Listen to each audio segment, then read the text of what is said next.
a vontade de completar, pelo mínimo que fosse a minha intervenção, as palavras do professor Miguel Reale.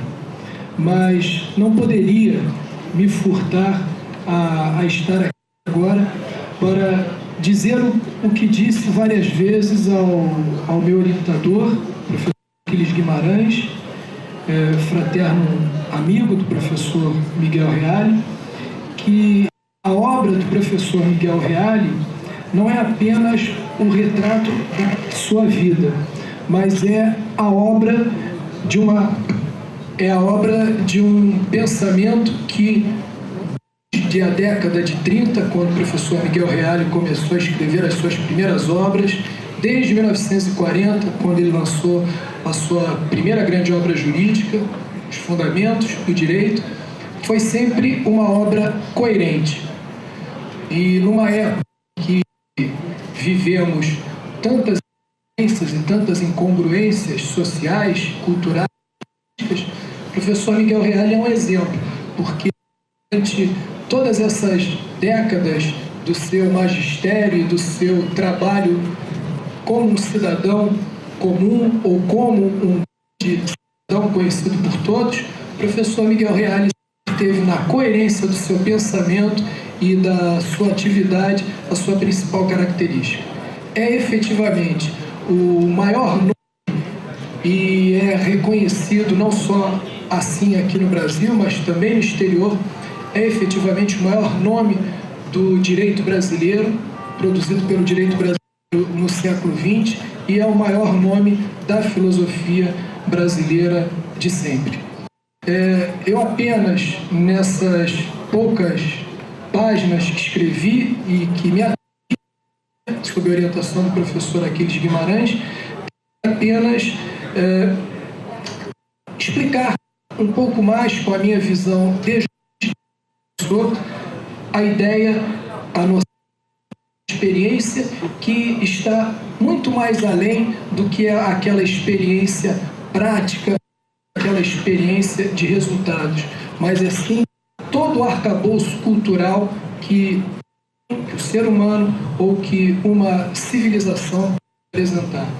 O direito é efetivamente um produto cultural, é um produto histórico, porém é um produto que tem tanto a retrospectiva, porque traz o embasamento cultural, traz a vivência da história de toda uma sociedade, mas tem também uma visão prospectiva ou uma perspectiva voltada para o futuro, sabendo que a utilização de princípios jurídicos, e nós vemos isso bastante no novo Código Civil Brasileiro, que é resultado, sim, da ideia, da influência, do pensamento do professor Miguel Reale, nessa característica da operabilidade, ou seja, a utilização de princípios jurídicos, não de normas fechadas, a utilização de princípios jurídicos que estarão sendo influenciados por toda a conjuntura,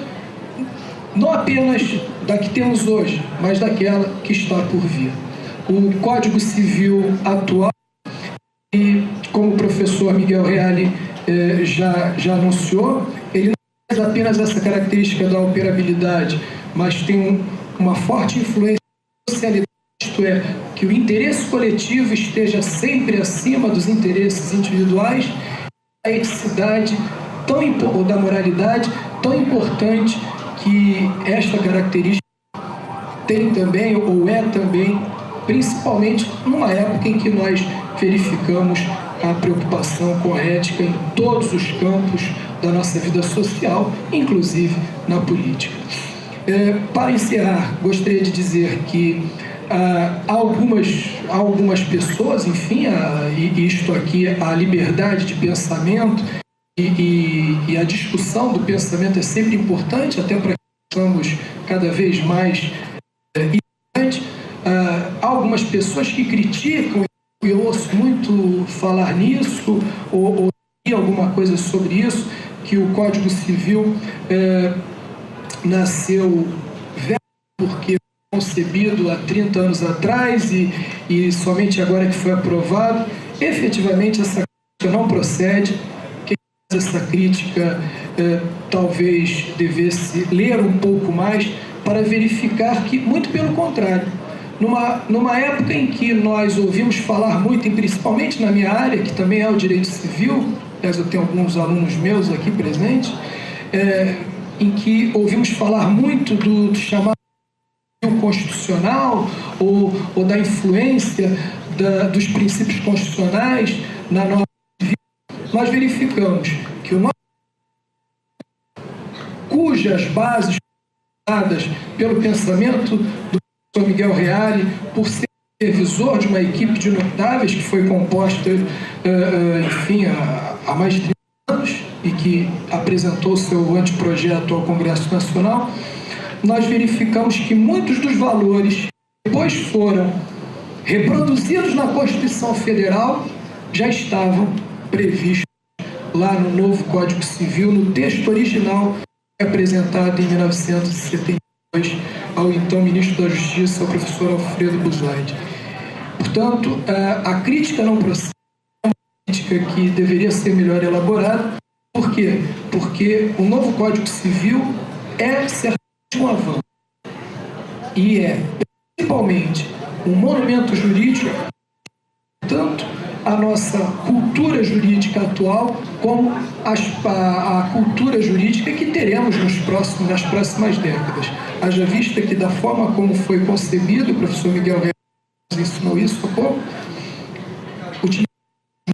os chamados princípios jurídicos, que serão influenciados efetivamente pela atividade dos nossos tribunais, pela atividade dos nossos advogados, dos nossos juristas em geral, e que nada mais é um tambor que ressoará a nossa prática social, porque o nosso direito não é o direito praticado aqui dentro, nós apenas pensamos o que acontece lá fora. Aliás, eu sempre costumo utilizar essa figura.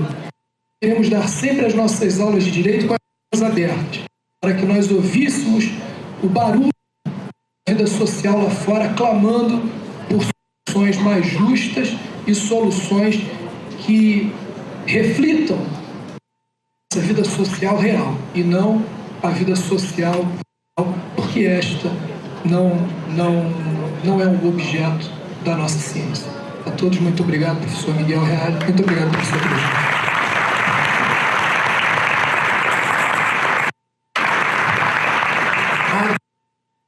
Perguntará, por que o professor Miguel Reale pesquisando o professor Flávio Martins? É o que eu quis dar uma demonstração de que a cultura não é uma explanação unilateral, não é uma fala de um lado só. A cultura é fundamentalmente um diálogo. É o diálogo de duas gerações. A minha geração do século passado é a geração desse novo século. E só assim, através da troca de ideias e de sentimentos, é que nós devemos realizar algo de científico. E sobre tudo isso ocorre e deve ocorrer no campo do direito.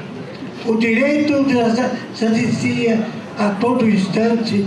Um dos autores do Código Civil atual, o professor Agostinho Arvim. O atual Código foi feito por uma comissão de 7 membros, e entre eles um grande mestre de direito civil, Arvim, que dizia: direito civil não se inventa, direito civil é resultado da experiência. Mas o que é experiência? A experiência é a vida nossa de todo dia. A experiência é aquilo que nós realizamos para atingir um determinado fim. Há fundamentais: a causa existente e a causa motivacional. Estou aqui dando, em resumo, o ensinamento dos maiores filósofos do nosso século, do século passado e de todos os tempos, que é Edmund Husserl. A todo instante nós somos levados a saber que nada existe que não tenha uma causa. Tudo que acontece tem a sua causa. Mas a causa pode ser natural, da natureza das coisas, e pode, ao contrário, ser uma causa determinada por uma aspiração humana, por um desejo de realizar uma finalidade determinada. E há uma causa que ele chama causa efetiva, que vem da natureza, e uma causa motivacional, que nasce do intelecto e da emoção. Nós, no campo do direito, também devemos atender a essas duas causalidades. O chamado direito natural não é senão aquele direito que corresponde ao que é próprio da própria natureza humana, o que resulta do homem e da mulher, como seres que te aspiram a realizar-se na sua destinação própria.